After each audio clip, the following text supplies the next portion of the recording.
अभिषेक शर्मा अब मैं करूंगा यशस्वी जायसवाल के साथ ओपन। ये जो राजस्थान रॉयल्स का जो ओपनिंग पेयर है यही आपको 2026 के T20 वर्ल्ड कप में ओपन करते हुए दिखे। बना दे, मैं कह रहा हूं बना दे संजू सैमसन रन, देखी जाएगी। अपना केस मजबूत करो यार, इससे बेटर मैं कह रहा हूं नितिन सील कर दो, मजबूत तो क्या सील कर दो, डिबेट ही खत्म कर दो। सील कैसे होता है? सील होता है रनों से, तो सर मैच जिताने वाली पारियों से। मैं कहता हूं यशस्वी जायसवाल संजू सैमसन दोनों, मैं एक क्यों, मैं कहता हूं दोनों। सी व्हेनेवर आप इंडिया प्लेयर को देखते हो ना सर आईपीएल में, और संजू सैमसन तो कप्तान है, सही बात, ठीक है। आप सामने वाली टीम में आप ध्यान से देखिए, जो 11 प्लेयर आते हैं 3 या 4 फॉरेन प्लेयर्स होते हैं, उसमें 1 या 2 बॉलर्स होंगे, 1 या 2 आपका इंडिया का बॉलर होता है, 1 या 2 ऐसे बॉलर होते हैं जो डोमेस्टिक क्रिकेट के हैं। जो एक इंडिया का प्लेयर खेल रहा होता है सामने से बैट्समैन, भाई साहब कांप रहे होते हैं। उसको करना क्या है? उसको मैनेज करना है। ये ऋतुराज गायकवाड़ की आप देखें, वो इंटरनेशनल बॉलर को कैसे मैनेज करते हैं, फिर जो थोड़ा सा डोमेस्टिक बॉलर होता है उसको छोड़ते नहीं। और इसमें कोई देयर इज नो हर्ज नहीं बॉस, ये एक आर्ट है नहीं। आप सवाल उठा रहे हो आप? नहीं, मैं कह रहा हूं जेल, मैं कहता हूं जेल की बात है। Questions, well that's my job. You are raising questions कि वो मतलब इंटरनेशनल बॉलर्स के सामने वो झूल रहे हैं। नहीं झूल नहीं, मैंने कहा राहुल, मैनेज करना ना एक आर्ट होता है। मैं हमेशा विराट कोहली का क्यों बोल रहा था 4 दिन से, इवन T20 में, ठीक है, उस दिन वो उन्होंने शुरू से खड़काना शुरू किया। विराट कैसे बैटिंग करते हैं T20, अपनी विकेट पे वैल्यू लगाते हैं। आप अपनी विकेट पे वैल्यू लगाते हैं, आप समझते हो। जोफ्रा आर्चर बॉल डाल रहा है, आप जोफ्रा आर्चर को पहली बॉल पे टांग रख के मार दोगे? आप जोफ्रा आर्चर को मैनेज करोगे ना पहले 2-3 बॉल, फिर आप जज करोगे, असेस करोगे, फिर आपको पता है मेरी जोन क्या है, आपको पता है ना कौन से ओवर में कौन से बॉलर को टारगेट करना है। वो तो एक अच्छे प्लेयर की निशानी है। जायसवाल और संजू सैमसन के लिए मैं आज कह रहा हूं, अगर मोहम्मद सिराज ने बॉल डालना है और आप ये सोच के गए हो मियां जी मैं नहीं छोड़ूंगा, मियां जी ने एक किया, कत्ती लगी, डंडा बार, यहां एक कॉर्ड बिहाइंड हो गए, मैच खत्म। 218 रन इस आईपीएल में मार मार के नहीं बन रहे हैं। 218 रन उस वक्त चेज होंगे जब आप मारना और वक्त, मतलब क्या, एक फेज निकालने को मिक्स करोगे। 218 क्या होते हैं? चलो मैं आपसे जानता हूं, 218 ही है ना, 278 थोड़ी है। 218 run in T20 is not a mountain जिसपे चढ़ा नहीं जा सकता। जैसे कल चेन्नई 220 का माउंट एवरेस्ट था जो चढ़ नहीं सकते थे, या कोलकाता नाइट राइडर्स के लिए माउंटेन था जो चढ़ सकते थे। उन्होंने क्या किया? मैनेज नहीं किया ठीक। दोनों पारियों में कल चेन्नई ने और परसों कल केकेआर ने मैनेज ही नहीं किया। राजस्थान मार के नहीं रन बनाएगा, उनको मैनेज करना होगा। सही बात है, आपको अच्छा स्टार्ट, उसके बाद मिडिल ओवर्स में ध्यान रखना पड़ेगा, और खासतौर से वो जो 15 से 20 वाला जो ओवर है, वहां पे आप देखो सर, इनकी strike rate, asking run rate बढ़ रहा है, विकेटें गिर रही हैं, तो आप कहां से फिर बनाओगे? एक विकेट गिरने से आपका डिफरेंस बढ़ जाता है ना। सर ये थोड़े ना 235 240 होने चाहिए थे मुझे लगता है, मतलब क्योंकि 290 भी हो सकते थे। अब ये घबरा रही है यार, अब कुछ बोल दो तो फिर अब घबरा नहीं, क्योंकि आप जो बात कर रहे हैं ना, जायसवाल, संजू, मतलब ये प्लेयर्स बड़े हैं, और जब सामने है, भले ही 4 मैच इनके ना हो, 5 ना हो, लेकिन जब ये सामने होते हैं तब आप देखते हो कि यार ये कर देंगे। शारदेश पांडे ने एक्चुअली जो 5वां ओवर डाला ना इनकी इनिंग्स का, वो थोड़ा प्रेशर रिलीज कर गया, क्योंकि मैं सोच रहा था, हालांकि वो रिस्क था यार, आपके जोफ्रा आर्चर है, उनको आप एक ओवर सोच रहे थे कि यार एक ओवर और दे करवाना ही चाहिए।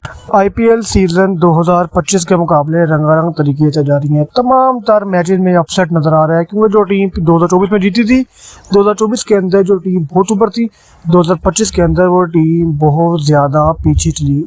सबसे बड़ी मिसाल सनराइजर्स हैदराबाद, जो कि 2024 के अंदर टॉप स्कोरर थी, उसने 300 जैसे बड़े टोटल दिए, बहुत बड़े टोटल आईपीएल की हिस्ट्री के टोटल पैट कमिंग की टीम ने दिए।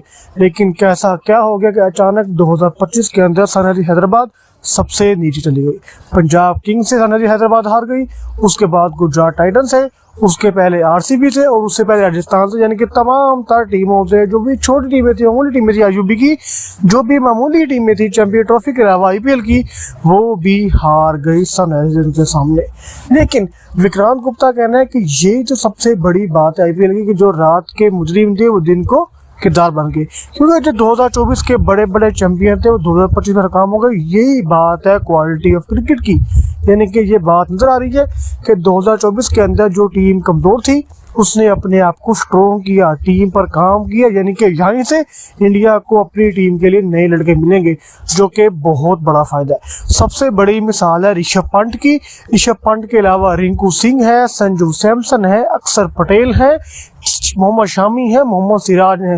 ये 5-6 नाम है जो कि आईपीएल 2025 में, इसके अलावा शुभमन गिल, श्रेयस अय्यर, ये 6-7 नाम बिशमूल यशस्वी जायसवाल, ये वो चंद नाम है जो कि आईपीएल 2025 में बहुत ज्यादा चमक रहे हैं। विक्रांत गुप्ता कहना है कि अगर बीसीसीआई बोर्ड को टीम सेट करनी पड़ी नए लड़कों के साथ तो यकीनन वो ये बात में बिल्कुल भी नहीं हिचकिचाएगा, क्योंकि उसके सामने इतनी वैरायटी ऑफ प्लेयर्स होंगे कि वो बासानी नई टीम तैयार कर लेगा। ना सिर्फ नई टीम तैयार करेगा बल्कि उस नई टीम के साथ बड़ी बड़ी टीमों के मुकाबले में आए। अभिषेक शर्मा, अब मैं करूंगा यशस्वी जायसवाल के साथ ओपन। ये जो राजस्थान रॉयल्स का जो ओपनिंग पेयर है, यही आपको 2026 के टी20 वर्ल्ड कप में ओपन करते हुए दिखे। बना दे, मैं कह रहा हूं बना दे संजू सैमसन रन, देखी जाएगी। अपना केस मजबूत करो यार, इससे नहीं, बेटर प्लेटफॉर्म मैं कह क्या रहा हूं मिलेगा? नितिन, सील कर दो, मजबूत तो क्या, सील कर दो, सील कर दो। डिबेट ही खत्म कर सील दो। कैसे होता है? सील होता है रनों से, तो सर अभी मैच ये जिताने 600 वाली पारियों से। मैं कहता हूं यशस्वी जायसवाल, संजू सैमसन दोनों। मैं एक क्यों, मैं कहता हूं दोनों। सी व्हेनेवर आप इंडिया प्लेयर को देखते हो ना सर आईपीएल में, और संजू सैमसन तो कप्तान है, सही बात, ठीक है। आप सामने वाली टीम में आप ध्यान से देखिए, जो 11 प्लेयर आते हैं, 3 या 4 फॉरेन प्लेयर्स होते हैं, उसमें 1 या 2 बॉलर्स होंगे, 1 या 2 आपका इंडिया का बॉलर होता है, 1 या 2 ऐसे बॉलर होते हैं जो डोमेस्टिक क्रिकेट के हैं। जो एक इंडिया का प्लेयर खेल रहा होता है, सामने से बैट्समैन भाई साहब कांप रहे होते हैं, उसको करना क्या है? उसको मैनेज करना है। ये ऋतुराज गायकवाड़ की आप देखें, वो इंटरनेशनल बॉलर को कैसे मैनेज करते हैं, फिर जो थोड़ा सा डोमेस्टिक बॉलर होता है उसको छोड़ते नहीं।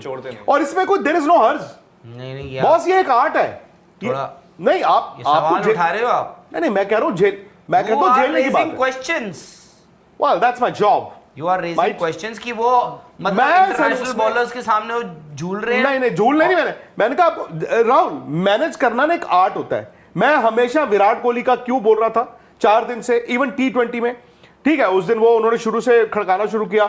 विराट कैसे बैटिंग करते हैं टी20, अपनी विकेट पे वैल्यू लगाते हैं। आप अपनी विकेट पे वैल्यू लगाते हैं, आप समझते हो। जोफ्रा आर्चर बॉल डाल रहा है, आप जोफ्रा आर्चर को पहली बॉल पे टांग रख के मार दोगे? आप जोफ्रा आर्चर को मैनेज करोगे ना पहले 2-3 बॉल, फिर आप जज करोगे, असेस करोगे, फिर आपको पता है मेरी जोन क्या है, आपको पता है ना कौन से ओवर में कौन से बॉलर को टारगेट करना है। वो तो एक अच्छे प्लेयर की निशानी है। जायसवाल और संजू सैमसन के लिए मैं आज कह रहा हूं, अगर मोहम्मद सिराज ने बॉल डालना है और आप ये सोच के गए हो मियां जी मैं नहीं छोड़ूंगा, मियां जी ने एक किया, कत्ती लगी, डंडा बार, यहां एक कॉर्ड बिहाइंड हो गए, मैच खत्म। 218 रन इस आईपीएल में मार मार के नहीं बन रहे हैं। 218 रन उस वक्त चेज होंगे जब आप मारना और वक्त, मतलब क्या, एक फेज निकालने को मिक्स करोगे। 218 क्या होते हैं, चलो मैं आपसे जानता हूं। 218 ही है ना, 278 थोड़ी है। 218 run in T20 is not a mountain जिसपे चढ़ा नहीं जा सकता। जैसे कल चेन्नई 220 का माउंट एवरेस्ट था जो चढ़ नहीं सकते थे, या कोलकाता नाइट राइडर्स के लिए माउंटेन था जो चढ़ सकते थे। उन्होंने क्या किया, मैनेज नहीं किया ठीक। दोनों पारियों में कल चेन्नई ने और परसों कल केकेआर ने मैनेज ही नहीं किया। राजस्थान मार के नहीं रन बनाएगा, उनको मैनेज करना होगा। सही बात है।